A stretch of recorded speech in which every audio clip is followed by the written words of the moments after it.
pala ako naka-wear ng warmer. Jeans lang diretso. Kaya paglabas ko, nilamig na ako kasi negative 8 daw. Kasi ang init sa loob.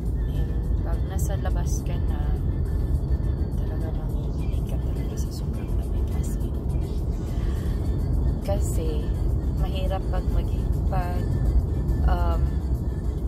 sabihin mo na tiis ganda. Yung sinasabi na tiis ganda daw. Natawa ako sa tiis ganda. Tiis ganda na yan. Hayop.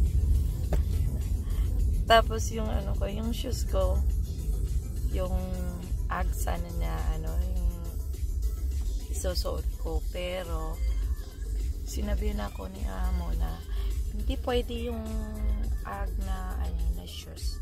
Maano din siya, ma-warm din siya, pero hindi talaga pag nasa snow.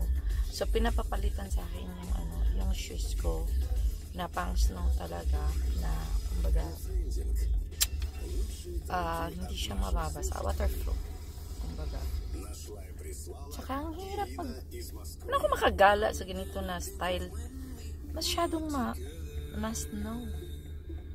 And hindi ko alam kung anong lugar to. Wala naman ako makikitang kagandahan dito. Puro na lang puti.